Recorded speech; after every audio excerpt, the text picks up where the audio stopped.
Namaskar, students. I am Amit Thakur, and now we are doing Displacing Indigenous People, which is 10th chapter of your history textbook. And earlier we have covered many parts of this chapter, and now we are on the last part of this chapter.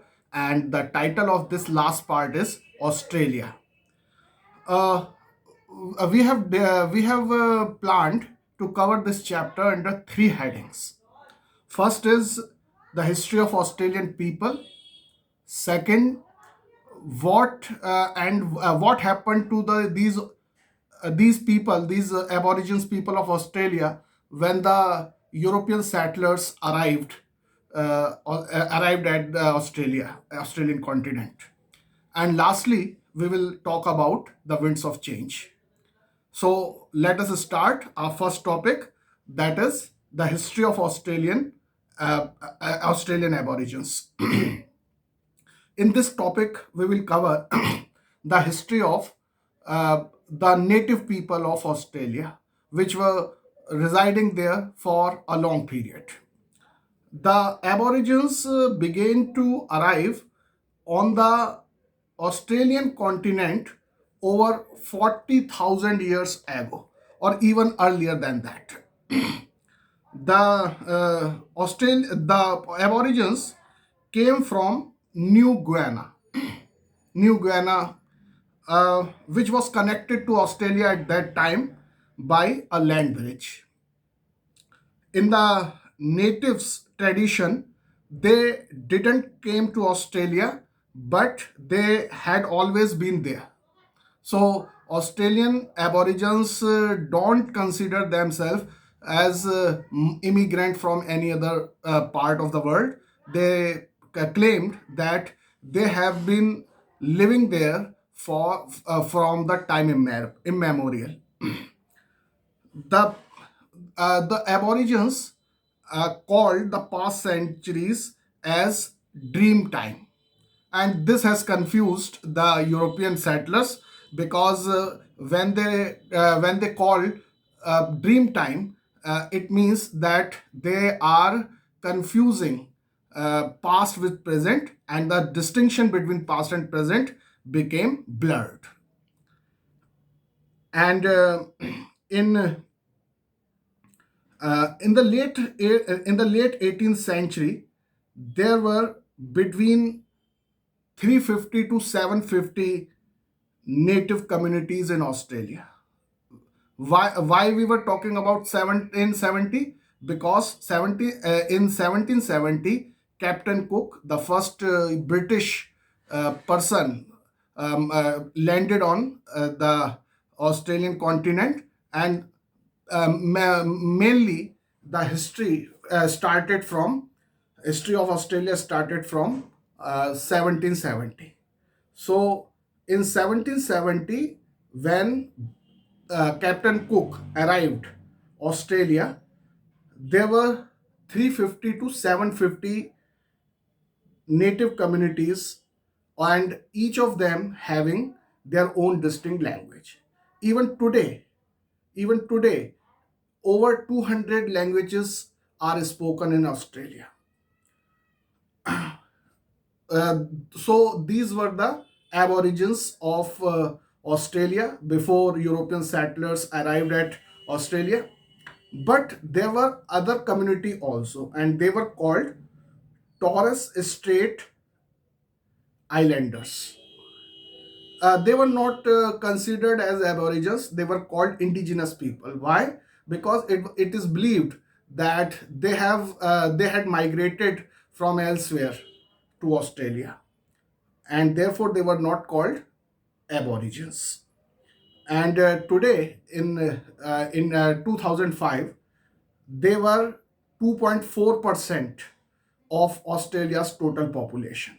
So we can conclude that there are many ethnic groups in Australian population. Firstly, there are Aborigines. Secondly, there are Torres Strait Islanders. Thirdly, there are European settlers, and lastly, there are people from other parts of the world, for example, from South Asia, Southeast Asia, China, etc. So Australia, at today, if we consider at present, Australia is a mixed population country. People from different ethnic groups, different races, different color are residing in Australia today. Now, with this, we have concluded the first topic of this chapter, of this the first subtopic of this topic, that is Australia. Now we come on the second subtopic, and that is called coming of European settlers. When European settlers arrived Australia, what happened to the land of Australia, and what happened to the Aborigines and other people who were residing earlier than the European people arrived. So we can trace a little history of arrival of European people to Australia. In 1606, Dutch travelers sight Australia. They didn't land it over there, but Dutch travelers saw that there is a vast landmass.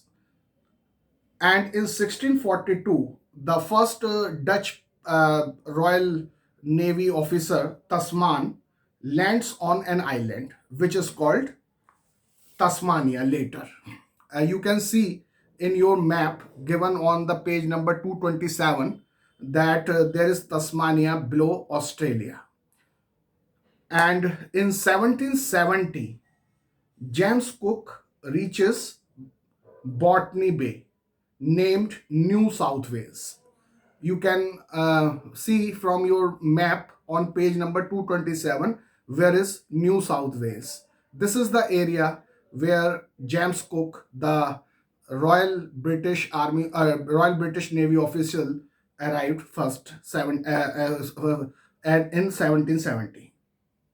And in 1788, British penal colony formed and Sydney was founded. So this is a brief history of the arrival of European settlers in Australia. So now we come to the location and geography of Australia. Australia is sparsely populated. Sparsely populated means population of Australia is very thin, but the land area is very large. And you can see that even now most of the towns are along the coast, because the central region is arid desert. So you can see from your book, from the map given on the page number 227 of the book, that all the major towns of Australia are lying along the coast side. You can see Perth, you can see Sydney, Canberra, which is the capital city of Australia, Melbourne, Darwin, all are at the coast or very near to coast.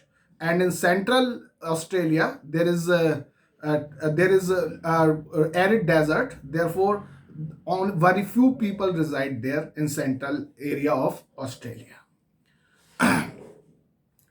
Now we come to the story of interaction when European settlers arrived at Australia. What happened to them, and how did the Aborigines people behave with them? We will see. We will talk about this. The story of interaction between the European settlers, the native peoples, and the land in Australia has many points of similarity to the story of Americas, though it began nearly 300 years later. It means you can easily understand that what happened to the people of Americas, what happened to the land of Americas. The same thing happened to the people, Aboriginal people of Australia and the land of Australia when the European settlers arrived there.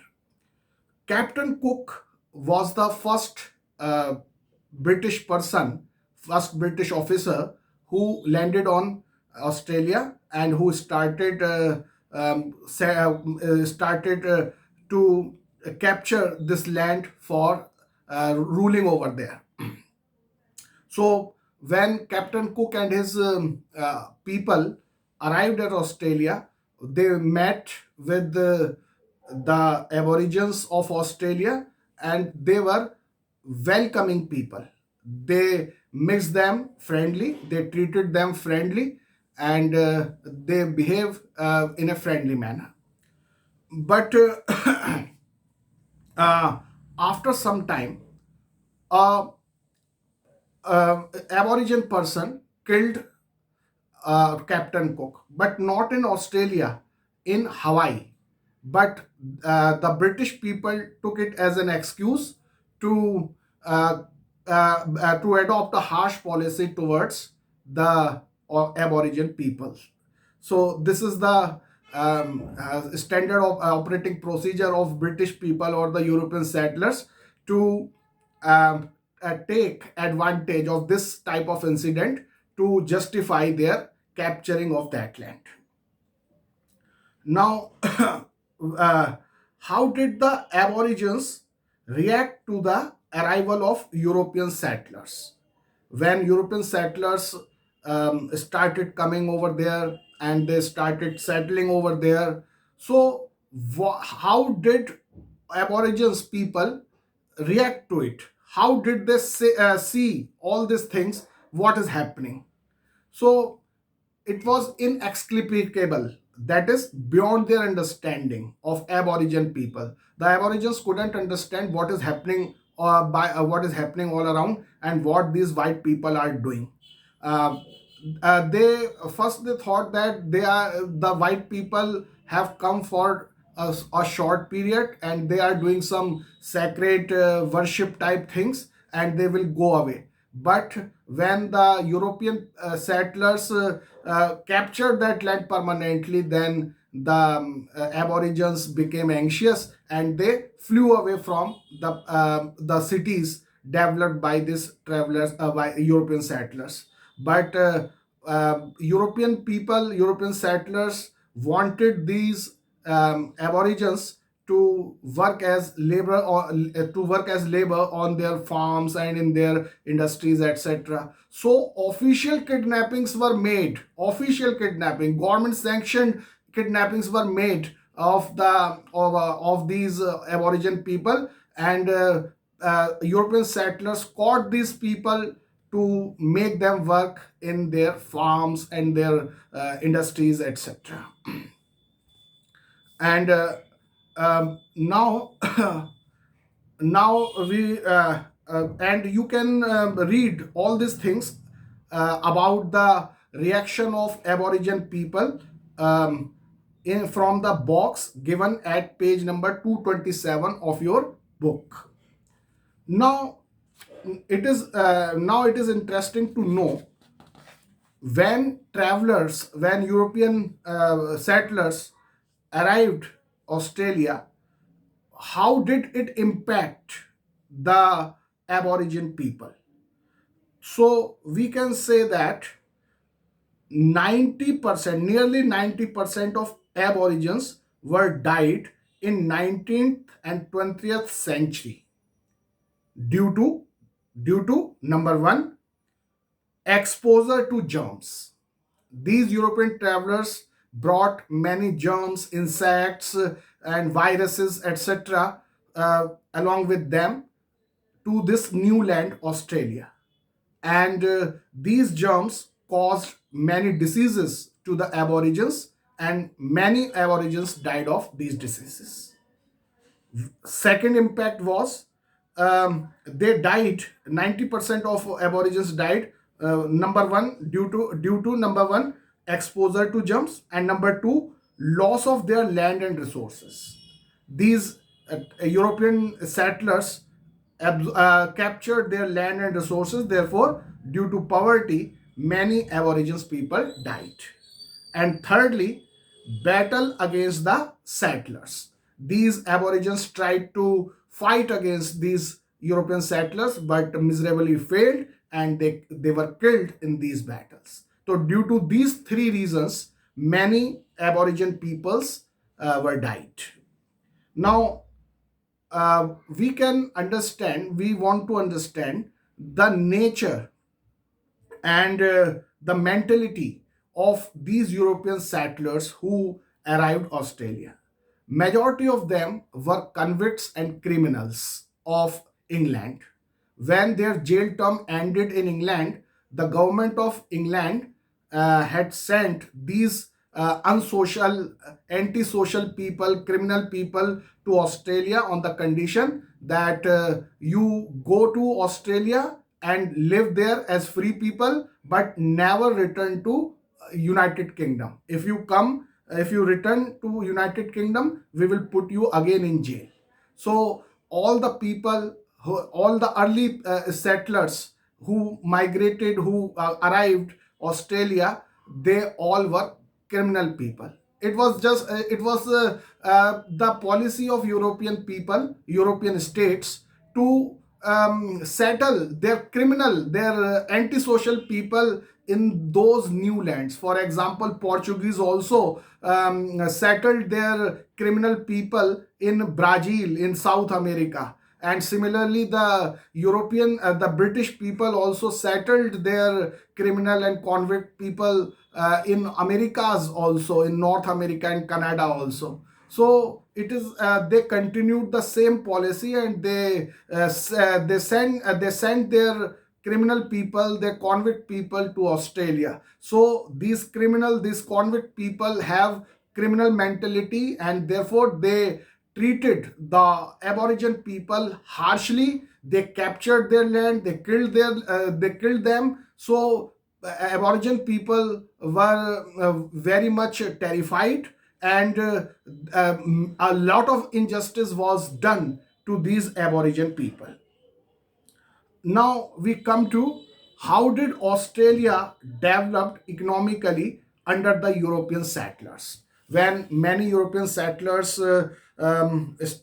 reside there and they permanently capture that land, so what happened to the economic development of that land, which is called Australia? As you know, that many European settlers arrived in South America and North America, and they economically developed those lands. Similarly, these European settlers, when they arrived in Australia, they also developed Australia economically. So, what were the ways? What were the industries through which these European settlers developed Australia? So there were four important industry or occupations through which Australia was economically developed. The first was vast sheep farms. Many European settlers established vast sheep farms. Secondly, there was mining stations. Many minerals were there in Australian land, so mining stations were established. And thirdly, there were vineyards, and fourthly, there were wheat farming. So through these four economic activities, the European settlers developed Australia economically. And you can see the importance of wool and wheat in the Australian economy by the fact that when in 1911 new capital was going to established due to formation of a federation, Australian federation, the a name was proposed for the capital of Australia as wool wheat gold. But ultimately the name of Australian capital was fixed as Canberra, and this word Canberra was taken from a native word Canberra, meaning a meeting place. And I think you must be remembering that in 1911 the capital of India, Delhi was made the capital of India also. So in 1911, two important capitals were made. First in India, New Delhi, and the capital was shifted from Calcutta to Delhi, New Delhi. And secondly, capital of Australia was also was also made in 1911, and that capital was named as Canberra. You can see Canberra in your in the map of your textbook. Now we come to the another important aspect, that how European settlers treated other people. So we can divide these other people into two important categories. One is native people and second is other people. Other people means people from South Asia, Southeast Asia, Chinese people, etc. So first of all, we will talk about the native people. They were employed, these native people were employed by the European settlers. They were employed in farms under harsh conditions of work, just like in slavery. So their condition was no better than a slave. So they were harshly treated. Native peoples were harshly treated by the European settlers, and their condition was just like a slave. And second, we will talk about other people means Chinese immigrants, Southeast Asia people, etc. They provided cheap labor, in just they have provided in California, but they were banned by the European settlers government, white government of Australia banned the Chinese immigrants. They stopped Chinese from coming to Australia, uh, uh, uh, because they were afraid of the fact that if more and more Chinese come to Australia, then they will take over Australia. And this policy of no white people continued till 1974. In 1974, this policy was abolished and everybody was allowed to come to Australia. And now we come on the third aspect of this topic, and that is the winds of change. As we have seen that European settlers have done many injustice to the Aboriginal people, the Australian Aboriginal people, and they have created and they have caused a great loss to them. So, but after some time, I think in 1968, after some from the 1968, the winds started changing. The European settlers started realizing that they had done wrong to the Aboriginal peoples, and now they have to do something for the recovery, for their recovery. So a lecture by the anthropologist W.E.H. Stanner electrified the people of Australia in 1968. The title of the lecture was The Great Australian Silence. And what is this Great Australian Silence? The silence of the historians about the Aborigines. The history of Australia was started from 1770, when Captain Cook arrived on Australia, or Australian land, and it didn't talk anything about the Aborigines. That is why W.E.H. Stanner gave this lecture, The Great Australian Silence. From 1970s, there was eagerness in both Americas and Australia to understand natives. The European settlers wanted to understand native due to following reasons. Number one, not as anthropological curiosities, but as communities with distinct culture. This is number one. Secondly, as unique ways of understanding nature and climate. This is number two. Number three, with a sense of community which had vast bodies of stories. And number four, for their textile and painting and carving skills. All this must be understood, recorded, and respected. This understanding has been developed among the Australian people, the white people. Um, Henry Reynolds, another important person, Henry Reynolds. Henry Reynolds wrote a powerful book, Why Weren't We Told? Why Weren't We Told?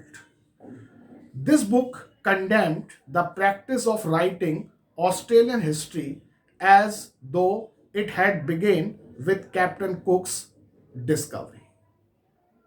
So when people like W.E.H. Stanner, Henry Reynolds, etc., when people like these people started the protest against the orthodox mentality of white people, then what happened after Henry Reynolds' book, Why Weren't We Told?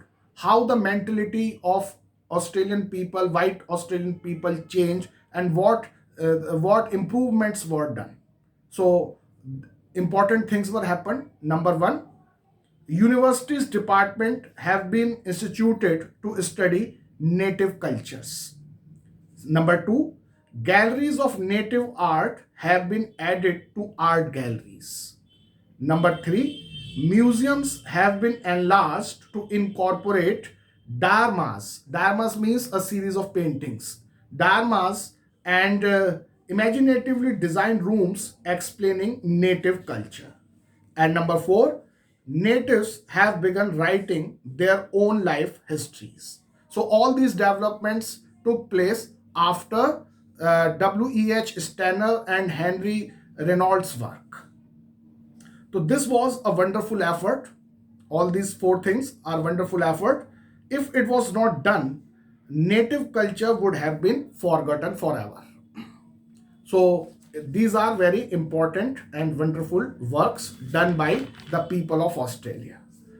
From 1974, multiculturalism has been official policy in Australia. As I have told you earlier, that till 1974, people, Asian people, Southeast Asian people, Chinese people were not allowed to enter Australia. But now, multiculturalism was made the official policy, and all were welcome.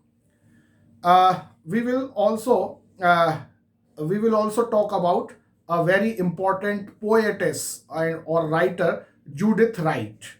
She was an Australian writer and was a champion of the right of Australian Aborigines. She wrote many moving poems about the less created about the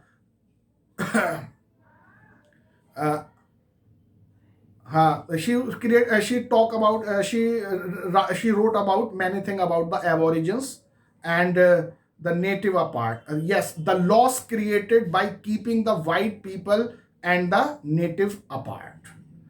From 1970s, when the term human right became popular in United Nations and other international agencies, Australian public realized with dismay that unlike USA, Canada, and New Zealand, they didn't have any treaty with the natives for formalizing the takeover of land by the Europeans. In America, many treaties were made to take over land from Red Indians, etc. But in Australia, the lands were snatched, the lands were captured without taking any consent from the Aboriginal people.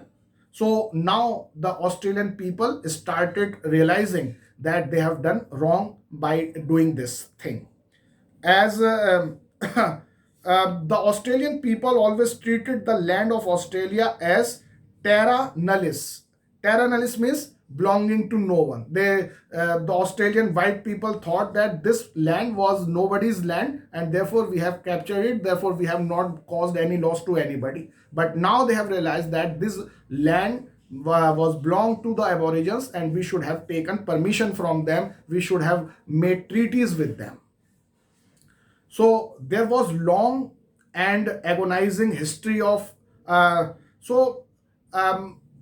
when in 1970 the term human right was the human right the term human right became popular, then the Australian people have realized that they have done two wrongs to Australian people. First, they have snatched their land without any treaty by treating this land as terra nullius, and second injustice was done to the Aborigines people, that there was a long and agonizing history of children of mixed blood native European. If Australian white Australian people a person and an Aborigine person married together, and they have children, that those children was forcibly snatched from their parent, and they were put in the custody of white people, and Aborigines were deprived of the custody of that child. So this was very unjust act made to them. So white people started realizing that they have done wrong by doing this type of things. Now, agitations around these questions led to inquiries, and two important decisions were made. And when Australian white people started realizing that they have done wrong to these Aborigine people, then they have taken two important decisions. What was those decision? Number one, it was recognized that the natives had strong historic bonds with the land, which was sacred to them and which should be respected. So now they have realized that it was not the land of Australia was not terra nullius. That land belonged to these Aborigine people. And second decision was taken, while past acts couldn't be undone, there should be a public apology for the injustice done to children in an attempt to keep white and colored people apart. The second important thing, that the children or the children of mixed blood were snatched from the Aborigines and were put in the custody of white people. This type of thing should not be done. This decision was made. So we can we can very briefly summarize all the important things that have taken place to give justice to Aborigine. In 1974, White Australia policy ends and Asian immigrants allowed entry. This is written at page number 230 of your textbook in the box. And second important thing is, in 1992, Australian High Court in the Mabo case decides that terra nullius was legally invalid and recognizes native claims to land from before 1770. And third important thing was that happened in 1995, national inquiry into the separation of Aboriginal and Torres Strait Islanders children from their families. And finally, in very important, very interesting, finally in 1999, on 26th May, a national sorry day as apology for children lost from 1820s to the 1970s. So in Australia, on every 26th May, the Australian people observed 26th May as a national sorry day, to say sorry to the Aborigines that they have done injustice to them. So with this, we have concluded our topic, our discussion on Australia. But finally, I would like to I would like to tell you that go to page number 226 of your book, and at this page we have there is given a table on the upper side of the page, and in this table you can see that what treatment have been made to the Aborigine people or the native people of India, America and Australia by these European white people. First of all, we will talk about India and the British rule. So Indian people were taxed arbitrarily, seen as not equal. And what justification, what rationale was given to this behavior? the European people say that your Indian people are not ready for responsibility of representative governance. And now we come to the people, the natives of America and Australia, how they were treated. So European settlers treated them by not seen as citizens. European people don't consider them as citizens, and they are treated as not equal. And what justification, what rationale was given to this behavior? They say, the European people say that the native people of America and Australia are primitive, as in no settled agriculture provision for the future towns. And now we come on the African slaves in America, how they were treated. So they were denied personal liberty, and they were not treated as equal. And what rationale, what justification was given by the white people for their this behavior? Slavery is part of their own social system. They said that slavery is the part of their own social system, Africans' own social system, and black people are inferior. So therefore, justified while treating them as not equal. So with this, we conclude this chapter, and by by studying this chapter, you might have realized that the European people, the white people, have done injustice to almost all other people, whether they belong to America, they belong to Asia, they belong to Africa, or they belong to Australia. They have done injustice, and on the cost of these people, Europe became prosperous. But fortunately, in from 1970s, a wind of change was blowing, and European people started realizing that they have done wrong to these people, and now they are doing something to improve this condition and to preserve the culture of these Aboriginal people. So it's a good sign. And with this, we conclude our talk. And this chapter is finished now. And in the next video, we will talk about the last chapter of your syllabus. Till then, goodbye, namaskar.